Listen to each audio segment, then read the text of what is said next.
یہ وقت کا سب سے بڑا تقاضا ہے کہ ہم لوگوں کے پاؤں پڑھ کے ان کو اللہ کا راستہ بتا دیں۔ لاہور میں ایک لڑکی، بدنام زمانہ ہے، وہ میں نے ایسے اسے سلام دعا کر کر کر کر ماشاءاللہ 5 وقت نمازی بن گئی۔ تو وہ ایک جگہ شوٹنگ ہو رہی تھی، تو میں نے اسے فون کیا، میں نے کہا میں لاہور میں ہوں، مل سکتی ہو آ کے؟ اس نے کہا میں تو شوٹنگ کر رہی ہوں، 10 بجے فارغ ہوں گی۔ میں نے کہا اچھا بیٹی، جب فارغ ہو جاؤ نا پھر آ جانا، میں تیرا انتظار کروں، چاہے لیٹ بھی ہو تو آ جانا۔ یہ ہے کوئی 8 بجے کے بعد۔ 9 بجے پوری شوٹنگ ٹیم، باقی اداکار، ڈائریکٹر، کیمرہ مین، سارے وہاں پہنچ گئے۔ میں بڑا حیران ہوں، میں نے کہا ہے تم تو کہہ رہی تھی میں 10 بجے فارغ ہو گئی۔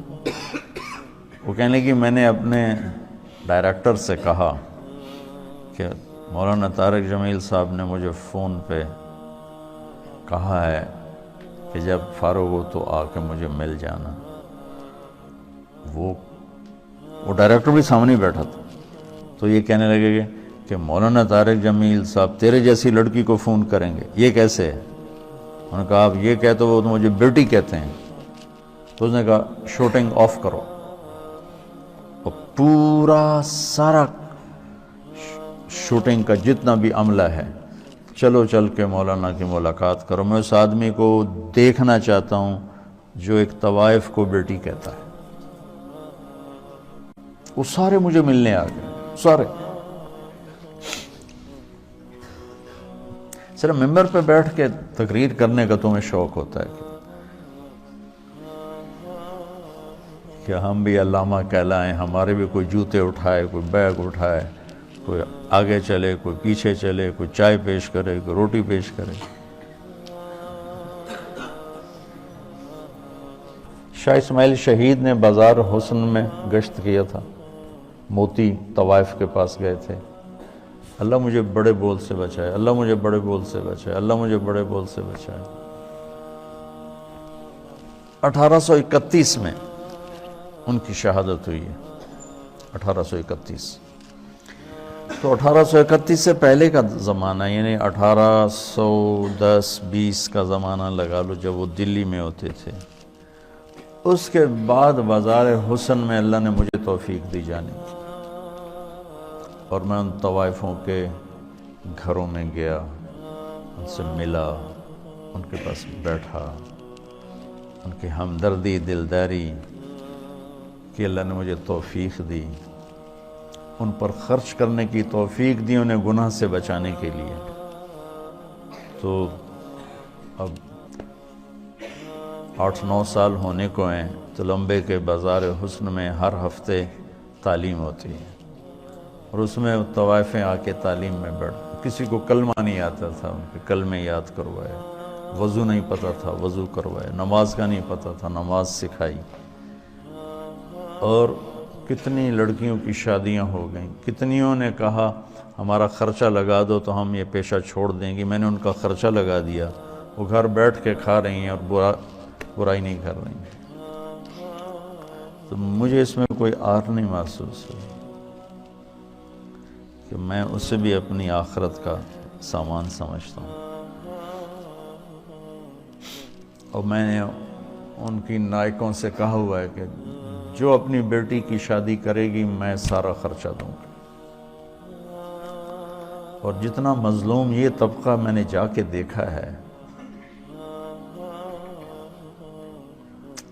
بہت مظلوم طبقہ ہے، بہت مظلوم طبقہ۔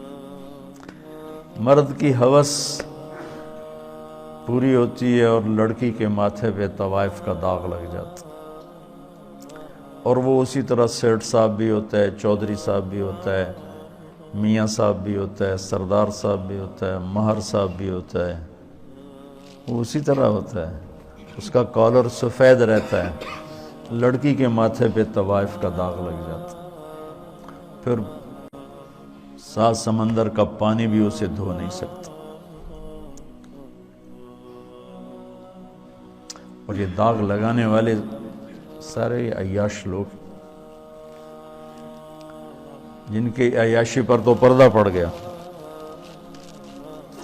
اور اس کے ماتھے پہ کالا داغ لگ گیا. ایک ماں بڑی طوائف ہے، اس کی بیٹیاں جوان ہیں، تو میں نے کہا تو ان کا کوئی رشتہ تلاش کر، میں سارا خرچہ تمہیں دوں گا، شادی کرائیں. اور کہنے لگی مولانا صاحب طوائف کے کوٹھے پہ کون رشتہ مانگنے آتا ہے. مجھے لگا جیسے کسی نے میرا دل چیر کے رکھ دیا. طوائف کے کوٹھے پہ رشتہ مانگنے کون آتا؟ یہاں تو عزت سے کھیلنے آتے ہیں، رشتہ لینے کوئی نہیں آتا. تو مجھے اللہ کے فضل سے میں اسے اپنی آخرت کا سامان سمجھتا ہوں کہ کم از کم ایک پورا محلہ طوائفوں کا، اس میں نمازیں شروع ہو گئی ہیں. کئیوں کو میں نے عمرے کروائے، ان کو عمرے پہ بھیجا. آج ابھی یہاں آنے سے پہلے ان کا جو ایک مردوں میں ایک بڑا چودھری ہوتا ہے، ایک عورتوں میں ہوتی ہے، ان کا اپنا ایک پورا نظام ہے. میں نے اس سے فون کر کے کہا تم تیاری کرو، میں تمہیں عمرے پہ بھیجتا ہوں. اس نے مجھے اتنی دعائیں دی. تو میں چاہتا ہوں تبلیغ تمہارے اندر اس طرح اترے. میری تمنا ہے کہ اللہ آپ کے اندر تبلیغ زندہ کر دے. پھر چاہے ممبر پہ بیٹھو، کرسی پہ بیٹھو، درسگاہ میں بیٹھو، دکان پہ بیٹھو، گھوڑے پہ بیٹھو، گاڑی پہ بیٹھو، ہوا میں اڑو، تبلیغ تمہارے اندر ہو. اللہ کا نبی تشریف فرماتے کہ طوائف کا گزر ہوا، یعنی میں پیچھے سے دلیل دے رہا ہوں. تو مدینے وہ کہنے لگے یہ کیسا نبی ہے جو اکیلے ہی روٹی کھاتا ہے، کسی کو بلاتا ہی نہیں. وہ تو آپ کو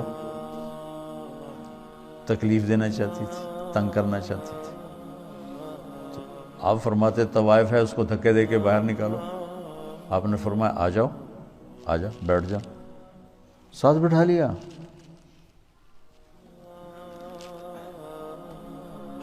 کہ کھاؤ.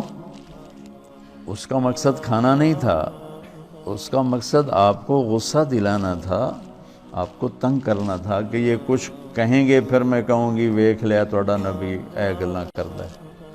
کہنے لگی یہ نہیں کھاؤں گی، جو تیرے منہ میں لقمہ ہے چبا رہے وہ نکال کے مجھے کھلاؤ. تو آپ نے منہ سے اس کو اسی وقت نکال لیا. ہمارے پنجابی کی مثال ہے، کبا سمجھتے نا، کبڑا، کبے نو کہیں لت ماری وہ سدھا ہو گیا. اس کہ بھائی تیری مہربانی. تو وہ کبے والی لت بن گئی. وہ تو آپ کو تنگ کر رہی تھی، اور اسے کیا خبر کہ نبی کے منہ کا لعاب جب اس کے منہ میں جائے گا تو کیا ہوگا. آپ نے اپنے ہاتھوں سے نوالا نکال کے اس کے منہ میں ڈالا، ساتھ ہی اس کا سینہ روشن ہو گیا. وہ کلمہ پڑھ گئی اور مدینے کی شریف ترین خواتین صحابیہ بن گئی. تو اب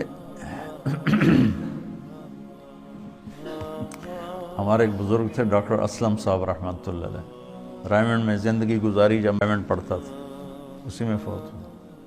فوج میں تھے تو نظام الدین گئے تو مولانا الیاس صاحب رحمۃ اللہ علیہ سے کہنے لگے میرے پاس آدھا گھنٹہ ہے، اب مجھے تبلیغ سمجھا دیں. تو مولانا الیاس صاحب رحمۃ اللہ نے فرمایا کیا کرتے ہو؟ کہا جی میں ڈاکٹر. تو ایک سامنے بڈھا سا نا میں باتی بیٹھا تھا، کہا اس کو آدھے گھنٹے میں ڈاکٹری سمجھاؤں. وہ کہنے لگے میں آدھے گھنٹے میں اس کو ڈاکٹری سمجھاؤں گا، اس ان پڑھ کو میری عمر گزر گئی، میں اس کو ڈاکٹری سمجھاؤں آدھے گھنٹے میں. تو کہنے لگے تو مجھے تم نے کوئی گھسیارا سمجھا کہ میں تمہیں آدھے گھنٹے میں تبلیغ سمجھاؤں؟ بہت ٹائم لے کر آؤ، میں تمہیں سمجھاؤں گا.